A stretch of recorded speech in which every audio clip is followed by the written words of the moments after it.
Rory runs away from the field and into the record books at Cowart on his way to another major title. Settle in as we rewind the week with the latest edition of Monday Backspin from PGA TOUR.com.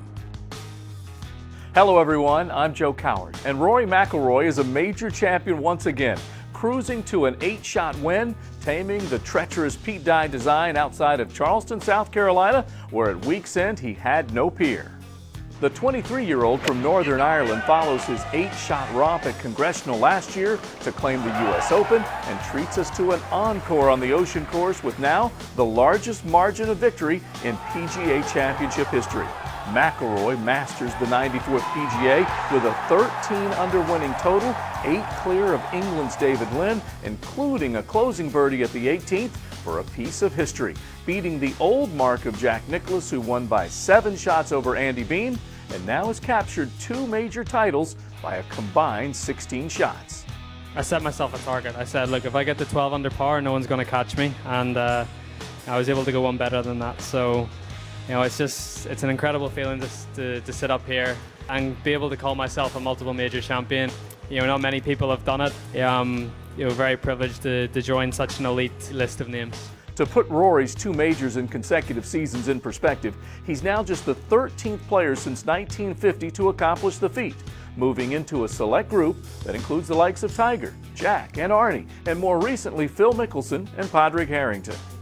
As for Tiger Woods, he finishes with rounds of 74 and 72 for a 2-under total, failing to break par on the weekend of any major championship this season.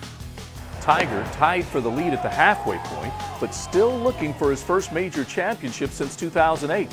He'll likely look back at the 4-bogey start through his first 8 holes in the 3rd round. He played the next 20 in 4 under par, but it wasn't enough. With Tiger out of the top 10 at week's end, it opens the door for others to capitalize. Defending champ Keegan Bradley shoots 4 under in the final round to climb into the top 5, along with 3 Englishmen. David Lynn, a European Tour regular, cards a pair of 68s on the weekend to finish solo 2nd. Justin Rose totals 8 birdies in the final round to join Bradley in 3rd, and Poulter moves 7 spots into a share of 3rd as well. The first 8 spots on the U.S. Ryder Cup team are set, unchanged from last week. Tiger tops the list, with Bubba Watson making his 2nd Ryder Cup team. Duffner, Bradley, and Simpson make their 1st, and Phil Mickelson remains in the 8th spot. Davis Love III will make 4 captain's picks in 3 weeks' time. Now for some final thoughts on the week at Cowart, let's head back to the Barrier Island and SiriusXM PGA Tour Radio's Bill Rosinski. Thanks, Joe. A wonderful field on a spectacular golf course, and the thing I'll remember most about the 94th PGA Championship was the way Mother Nature played a big role in deciding the outcome. It started on Thursday, very benign conditions, not a lot of wind, the golf course soft from a week-long worth of rains, and the players attacked. 44 players under par in that opening round, led by Carl Peterson, who shot a 66. But Rory McIlroy warned us that night, you know what, it's gonna get nasty out there, and it did on Friday.